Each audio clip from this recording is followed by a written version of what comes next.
Bonjour à tous. J'ai toujours rêvé de faire voler les bateaux. Quand j'avais 8 ou 10 ans, je vivais dans un pensionnat tout au bout de la Bretagne. J'étais enfermé en face de la maison de ma mère. C'était assez difficile et j'avais comme seule respiration un carré, un vasistas de ciel bleu, enfin pas souvent bleu en Bretagne. Il y avait quelques oiseaux comme voisins et je me suis dit qu'un jour je volerais. Donc il se trouve que j'avais la chance d'être plutôt doué en maths.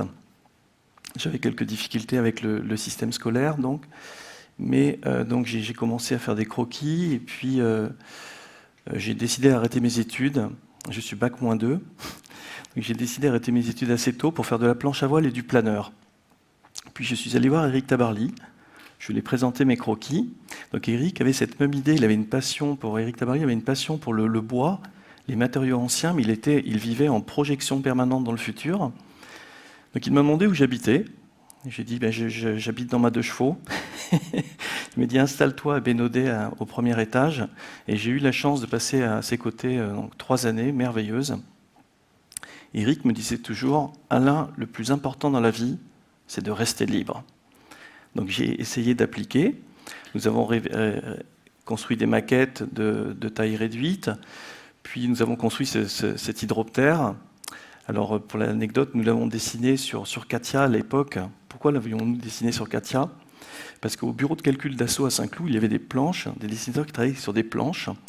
Et il y en avait 2 qui utilisaient ce logiciel et ça permettait de dessiner caché. Parce qu'ils n'avaient pas trop travaillé sur les bateaux. Donc ensuite, on a donc développé ce bateau. On l'a explosé à 4 reprises. Donc comme sur les premiers avions, vous savez, les avions, c'est un peu les Blériot version maritime, le bateau cassé tout le temps. Et puis nous avons, en 2008, nous avons violemment chaviré en Méditerranée. Donc on a simplement cassé le mât, puis un petit peu de mécanique, des côtes, des genoux, mais on n'a tué personne. Et on a reconstruit le bateau, parce que j'aime aller jusqu'au bout de ce que j'entreprends. Et en 2009, on a battu le record mondial de vitesse à la voile. Vous en avez vu quelques images, et là c'était quelque chose d'extraordinaire. Voilà, de passer ce mur du vent. Mais je me suis dit que par mer plate, c'était quand même relativement simple. Et je suis très lié à Bertrand Piccard. Et Bertrand me dit souvent, Alain, on a finalement le même fonctionnement quand il faut qu'il y ait 90% des personnes qui nous disent c'est impossible ou c'est difficile. Et là, ça devient intéressant. Donc je me suis dit, maintenant que le bateau vole par mer plate, je voudrais survoler la houle. Donc je cherchais des concours financiers pour traverser le Pacifique. Il y a 1 an et demi, je n'en ai pas trouvé. Et donc, j'ai décidé de vendre ma maison avec l'accord de... J'ai demandé à mes 3 enfants, les enfants, est-ce que je peux, s'il vous plaît, vendre la maison dans laquelle nous habitons afin de partir survoler la houle? Parce que j'en rêve. Donc, les enfants m'ont dit, bon, écoute, vends donc la maison, on s'adaptera. Et donc, je me suis dit en plus que c'était bien de créer un peu d'instabilité, parce qu'aujourd'hui, on est trop dans la stabilité. Voilà, donc j'ai vendu la maison. En juin dernier, quand Bertrand Piccard m'envoie un SMS, André va décoller du Japon, go, on largue les amarres, on se rejoint à Hawaï, mais cette traversée du Pacifique m'a marqué. Alors déjà, survoler la houle, c'est quelque chose d'absolument exceptionnel, parce moi qui ai peur de l'eau, par moment, je me disais, enfin, on est vraiment à 6 ou 7 mètres au-dessus de l'eau dans le cockpit, et la nuit, ce sont des sensations absolument hors normes, parce qu'on a vraiment l'impression d'être face à l'inconnu, c'est extraordinaire. La difficulté, c'est qu'on a dû traverser donc le Pacific Garbage Patch. C'est une immense plaque grande comme le Texas. Il y a des détritus partout. On n'a pas passé une journée sans croiser des tables, des bâches, des toits de maison, des poutres, des containers. Vous n'imaginez pas à quel point c'est une catastrophe. Ça m'a beaucoup marqué. Et donc, en arrivant à Hawaï, mes 3 fils au ponton me disent « Papa, bravo d'avoir réussi à traverser. Par contre, est-ce que tu peux te rendre utile pour la collectivité? Parce que faire voler les bateaux, c'est bien, vouloir toujours être le plus rapide, c'est bien, mais nous vivons dans de grandes villes, à San Francisco, Londres ou Paris, et donc les villes sont irrespirables.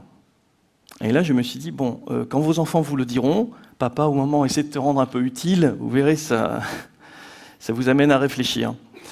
Donc, j'ai pris mon cahier, j'ai un petit cahier vert, le même que celui d'Henri Seydoux. Donc j'ai commencé à dessiner des bulles volantes électriques. Je suis parti du constat qui est le même dans chaque ville. Finalement, les villes aujourd'hui sont congestionnées elles sont irrespirables. Alors vous avez... J'étais content en arrivant ici, parce que je vis dans une cabane en bois sur une île, et en arrivant ici, j'ai vu quelques arbres, ça m'a fait très plaisir. Vous n'êtes pas, vous êtes un peu à l'abri quand même, mais quand vous êtes dans le cœur de Paris, franchement, c'est irrespirable. Et je suis très lié à Georges Pernoud, et sur sa péniche, on ne voit rien passer. Donc sur la Seine, il n'y a rien. Enfin, il y a quelques bateaux-mouches et péniches, mais par rapport au fleuve ou au lac en Asie, il n'y a rien. Donc je me suis dit, bon, ok, je vais... et puis mes enfants m'ont dit, papa, tu te rends utile, et si tu peux faire partager au plus grand nombre cette sensation de voler, qui est une sensation extraordinaire, tu auras franchi une étape. Bon, alors donc j'ai dessiné, j'ai pris mon cahier, j'ai dessiné donc des bulles volantes électriques. Je me suis dit, s'il faudrait qu'on puisse imaginer Catch a Bubble. Vous voyez, vous avez une application, votre iPhone, vous êtes japonais, vous arrivez dans Paris, vous êtes au pied de la Tour Eiffel, et vous voulez aller visiter l'île Saint-Louis, Catch a Bubble. Donc j'ai dessiné une bulle avec son écosystème, je vous en parlerai ensuite. Et voilà, donc j'ai demandé à 2-3 copains s'ils pouvaient m'aider à monter cette start-up. Donc j'ai un ami qui a écrit La France qui tombe, Nicolas Bavray, qui m'a aidé à créer cette petite start-up. Et Henri Sédou m'a donné 100 000 € pour démarrer. Voilà, donc on a fait des prototypes. Là, c'est une maquette non navigante. Donc c'est comme une voiture, une Google Car écrasée. Donc vous avez un pilote pour l'instant, parce que Google veut nous aider à les faire voler sans pilote. Vous avez un pilote, 4 passagers. La bulle est pluguée sur un ponton. Alors comment ça marche un bateau qui vole, pour ceux qui ne le sauraient pas? Un bateau qui vole, comme vous l'avez vu, donc, utilise des ailes immergées. Ces ailes, avec la vitesse, génèrent une portance qui soulève la coque. Donc là, c'est exactement le même principe, sauf qu'on n'a pas de voile, que la poussée, donc ce sont 2 petits moteurs électriques, là, 2 torpilles, 2 pods avec des hélices, qui génèrent 200 kg de poussée horizontale, et ces 200 kg de poussée horizontale à 7 nœuds permettent de lifter le bateau, de générer 1 tonne de poussée verticale. Quand la bulle décolle, donc à l'arrêt, elle est posée sur l'eau, quand elle décolle, il y a l'extrémité des ailes dans l'eau, ça fait 40% de traînée en moins, et ça autorise donc l'utilisation de l'énergie électrique.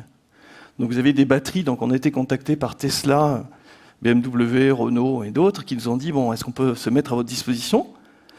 Donc au fond du bateau, nous avons des batteries, pour avoir un centre de gravité très bas, nous avons ces ailes, donc c'est élémentaire. J'ai noté sur ma fiche, c'était ridicule, non? Au départ, je me suis dit, c'est ridicule. Merci, comment il s'appelle le gars là? Idriss, hein, merci. J'ai noté ça sur ma fiche, je me suis dit, mais finalement, on est dedans. C'est ridicule.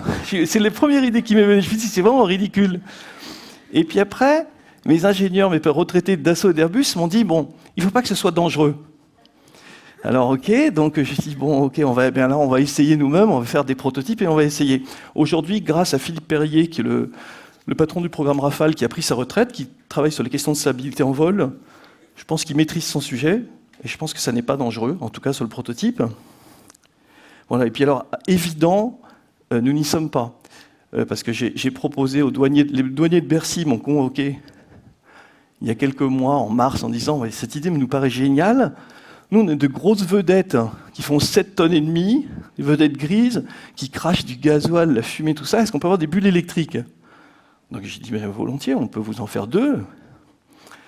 Mais au départ, je m'étais dit, je crée ces bulles dans l'esprit d'avoir 0 pollution, c'est le cahier des charges de mes enfants, 0 bruit et 0 vague.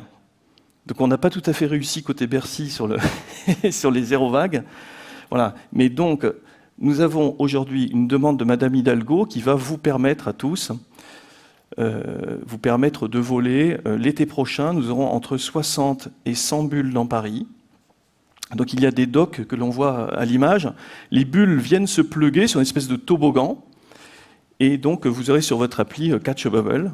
Vous pourrez monter dans cette bulle. Voilà, donc ça sera également le cas à Genève, à Londres, à San Francisco. Je pars à Moscou là, tout bientôt. Et je pense qu'il y en aura partout. On a énormément de demandes. Et on essaie de garder le centre de gravité en France. Voilà.